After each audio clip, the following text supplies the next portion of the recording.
Up next, Access Hollywood, and we'll see you back here for KXAN Austin News at 6.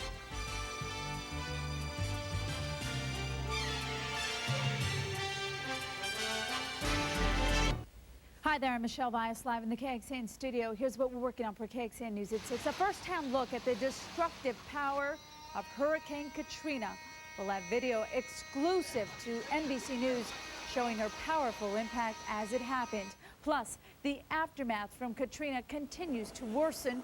We'll have a team with Austin EMS crews to show you how they're dealing with the growing chaos. KXAN News at 6 is coming up right after NBC Nightly News next. Louisiana Superdome. Austin Travis County EMS has come to the rescue of Hurricane Katrina victims. I'm Rich Parsons. NBC Austin is with them, and we'll show you how they're saving lives. Tonight at 6. Back here in Texas, up close and personal with Hurricane Katrina, we have exclusive video to NBC News showing her destruction as it happened.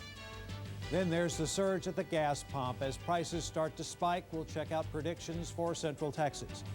And we're welcoming tens of thousands of refugees from Louisiana and Mississippi. We have updated reports from the Houston Astrodome and other shelters across Texas. It may not seem possible, but the situation in New Orleans is actually getting worse. From fights to fires, looting and lawlessness, the chaos is growing. The EMS strike team from Austin, operating a mobile hospital and command center there, had to move farther out of the city tonight due to civil unrest. KXAN's Rich Parsons is tagging along.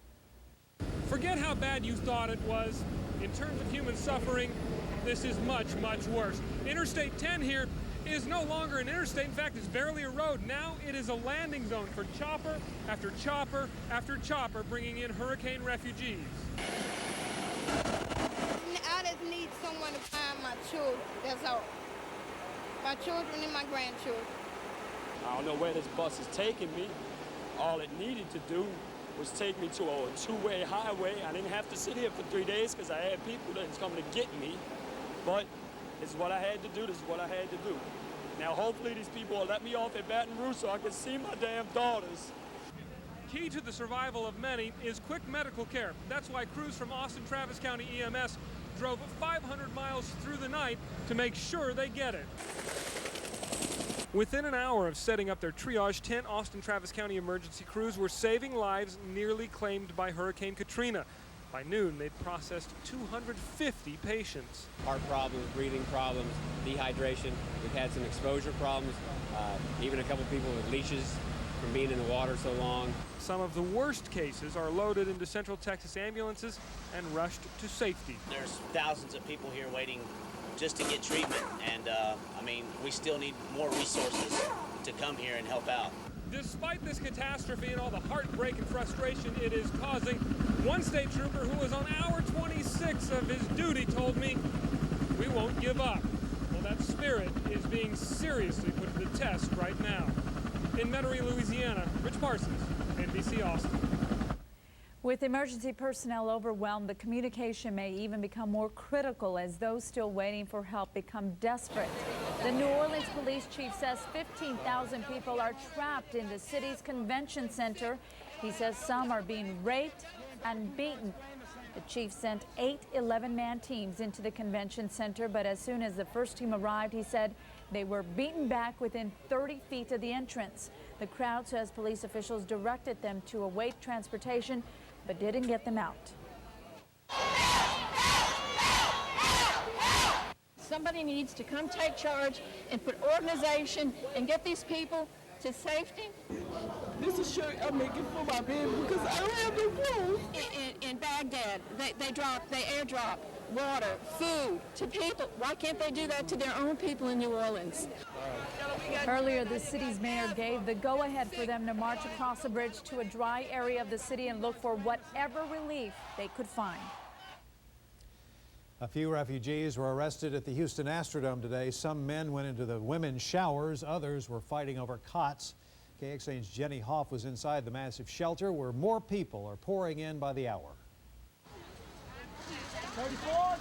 We just arrived here and got something to eat. They made us leave most all our things that we did bring. They say you only could have something on your lap. So we left all our blankets and quilts and clothes. Florence Ignatius, along with 2,000 other New Orleans refugees, rolled into Houston Thursday morning on packed buses, trading one stadium for another. But we left because it was too terrible at the Dome. They had all kind of crimes going on. Not only are these adults, children searching for clothes, blankets, food to take back to their makeshift city in the Houston Astrodome, they're also searching for loved ones. I just wanted to be able to see his name on the list and know that he was there so we could have something. Just something. Was he? No, none of them. I don't know where my daughter is, my youngest daughter, and her son. He's 13. But it's still early yet. Buses keep coming in carrying hundreds of evacuees. And as workers set up cots for the expected 25,000 refugees, they're also setting up phone lines and computers so they can reconnect with their families. Sit tight, wait for a phone call from that loved one, and do expect it very soon. If they're in here, they will be getting a phone call from them. Meanwhile, many of those sitting tight are also trying to survive while waiting and hoping. They are worried about their grandparents. And they worry to ask me each and every day, where's my grandparents? Where's my daddy? Where's this? Where's that? I can't tell them anything. We don't know anything in the dome. In this dome, they're not telling nobody nothing. Now, we just got back from Houston an hour ago. The best way to describe that city is a somewhat organized chaos. People are tired, they're scared, and they're sick. The Red Cross, however, right now as we speak, is setting up a medical facility inside the Astrodome to take care of them, and security is checking every evacuee at the door for weapons and drugs. Reporting from the newsroom, Jenny Hoff, KXAN, NBC Austin. San Antonio also agreed to take in another 25,000 refugees at the former Kelly Air Force Base. Both the city and the county and all of our officials, we intend to welcome these people with open arms and to try to give them some dignity which these circumstances have taken away from them. And these hospital patients in New Orleans will find new beds in Fort Worth. Emergency crews airlifted 300 more patients to the Naval Air Station there. Some 2,500 patients have already been airlifted to several medical facilities in North Texas. Well, you know, words cannot describe the generosity of our Central Texas community. While shelters offer temporary relief, one man went a step further and asked Austinites to offer up their homes, jobs, and other necessities. The result? A now pouring of help. I met up with Nick Papadonis and his team today. You put two guys who have lots of Austin connections together, and this is what you get. This is a food card. How you doing? I'm doing this with a couple of volunteers. We're public access TV producers at Austin Access TV, and we felt there was a need to help people. After we here at KXAN News put out Nick Papadonis' phone number on the air, he and his helper Michael Lofton have been swamped. We've received over 700 phone calls of people offering housing, food, donations, clothing. The line's been busy. The phone is ringing like every 30 seconds. That's why.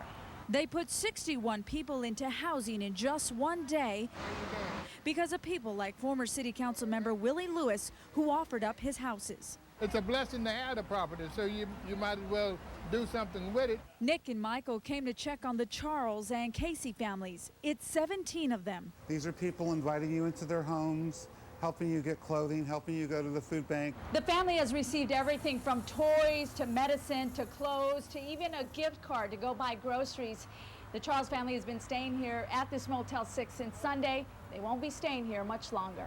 I gave them our phone number, and if they need housing, I can get them housing in 24 hours. Miriam Casey says they're okay until Monday. She's more concerned with others less fortunate. Living in cars. They're in cars. Some people have nothing. They have nothing. Nick and his team realize that, and now they're on to the next family.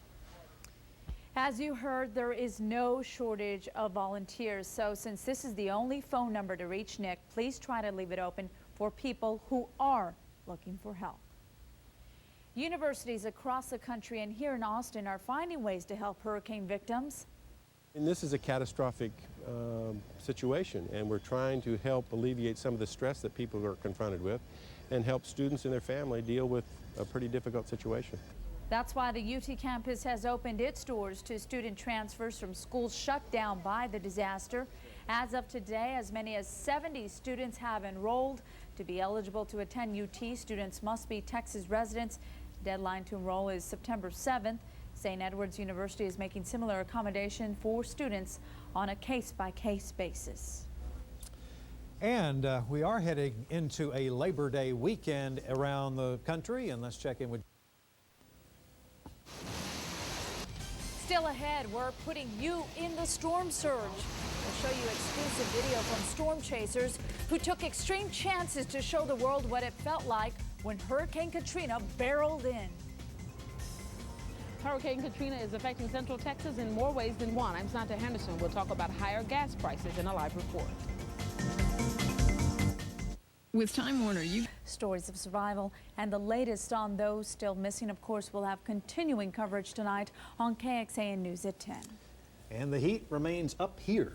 Yes, it does, although we're looking at a little bit of relief over the next several days with readings coming back down to normal over the holiday weekend and rain chances improving just slightly. More on how you can help the hurricane victims tonight at 10. Thank you, Jim. We thank you for joining us tonight. We'll see you right after that Dateline special.